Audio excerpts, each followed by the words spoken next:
Did running used to be your favorite part of the day, and now you're wondering why you're even running at all? I'm going to share with you 3 ways that I'm able to stay motivated and disciplined to run and exercise that I hope can help you out in your journey as well. My name's Mitch, and I've been running for over 15 years now. I've been running through middle school, high school, college, and even post college. And the burnout is real. It can sometimes be very hard to stay motivated to get out there and run and exercise. And so, the most important thing you can do is having a goal. Now, having a goal is the most crucial step because if you don't have a goal, you've got nothing to strive for, and any motivation, discipline you try to put into a goal you don't have, it's just going to fizzle out. You're not actually trying to attain anything, and of course, it's going to be hard to get yourself out there and run and exercise. So, having a goal is foundational. This can be simple. It could be signing up for a race that just put something on the calendar. Hey, I'm going to go out and do that. I want to enjoy it, maybe sign up with friends.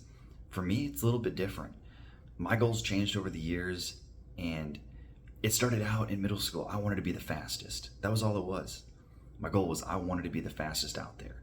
It got me motivated during all of my races to be the best and win every race. And to do that, I wanted to train hard. In high school, it was still to be the fastest. And later on in high school, it started to change. I started to lose sight of what my goal was. And it became a social thing to just get out there and run and exercise. And there's nothing wrong with it being social, but because I lost my initial focus of wanting to be fast, my goal adapted to just being on a team, enjoying myself and being on a team. And that hurt maybe my running times as I was going throughout high school and college. But especially in college, I lost sight of my goal completely.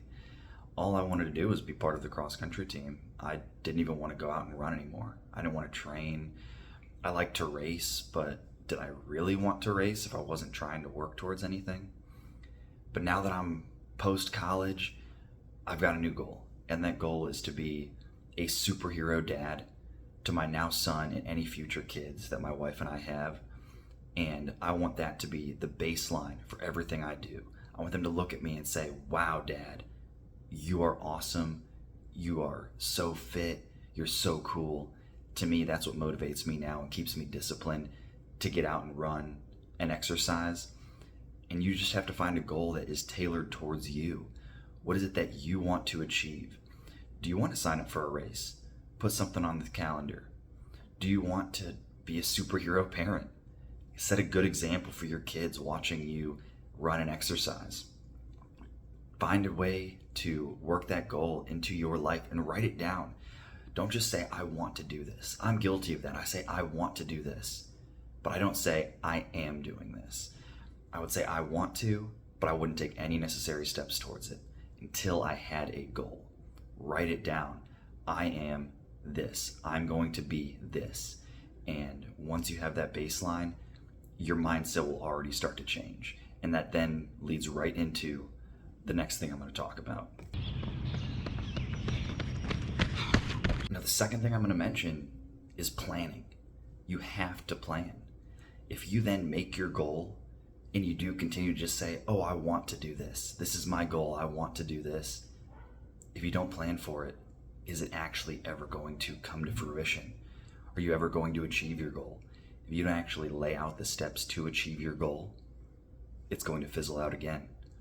And so you need to put something on the calendar.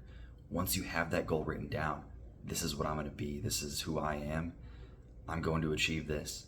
You have to start planning out your routine. And that can be difficult, especially the stage of life you're in. I understand that. I'm a new dad of an almost 1-year-old, and it can be very difficult to plan my schedule around work, being a parent, helping out my wife. But for me, I found that I need to wake up in the mornings and be disciplined about waking up in the mornings before my son is awake and my wife has to get up. That's the hours where I can have time to get a workout in, get a run in. And so find that time that's going to be best for you. Maybe it's doing a workout with a child if you're in that stage of life. And if you're not in that stage of life, it's as simple as putting something on the calendar. If it is put on the calendar, it'll get done.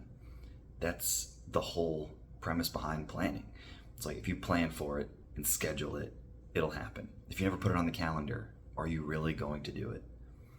And we are all guilty of that. I know I'm guilty of that too. For me, it was putting together a spreadsheet and detailing which run or workout I was going to do on a weekly basis. And that was very helpful for me, especially if you're not part of a gym or community where you're actively engaging in exercise and running with others. It can be tough to get yourself out by yourself. I know I'm someone who loves to be social when it comes to exercising, and I understand that can be difficult, but planning is crucial.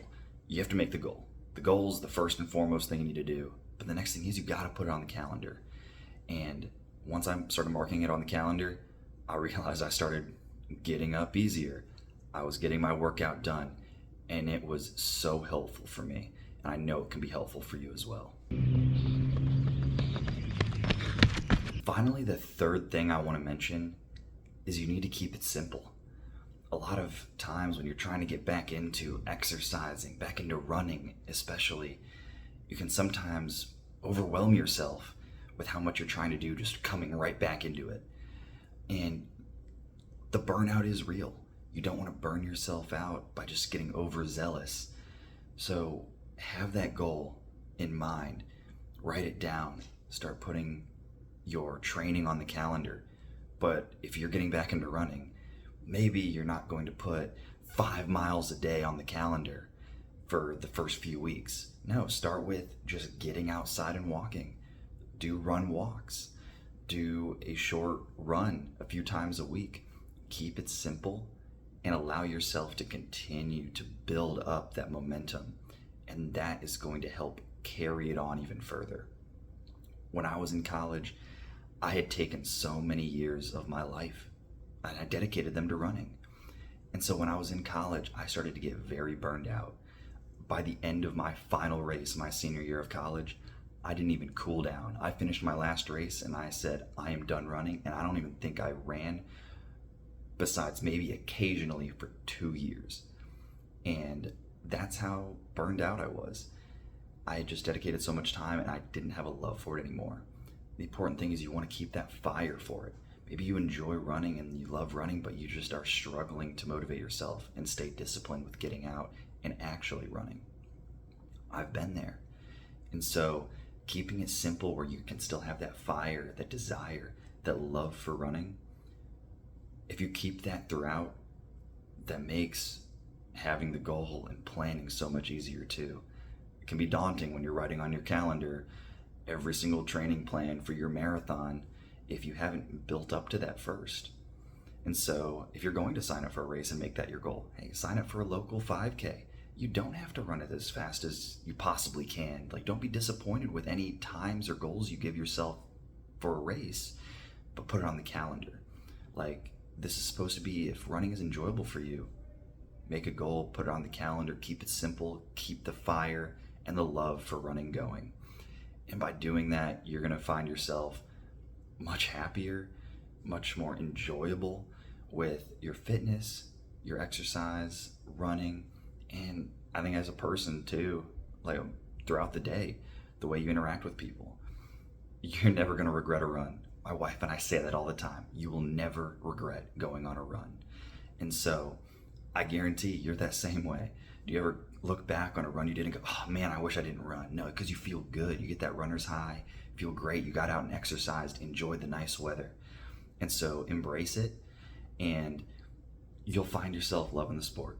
I hope these 3 tips really help you in your running career, whether it be at any level that you're at. Just be disciplined and motivated. And don't forget, you have to make the goal. You have to write it down too. Put things on the calendar. I'm going to run this day. I'm going to walk this day. And lastly, keep it simple. If you're trying to be motivated and disciplined, you can't just go guns a-blazing. All right? You've got to keep it simple, keep the fire and the passion for running in your heart and alive, and that will take you so far. Thank you for watching. If you've watched this far, stay tuned for any future videos I have coming out on running. Check out my video last week as well, and I'll catch you in the next one. See ya.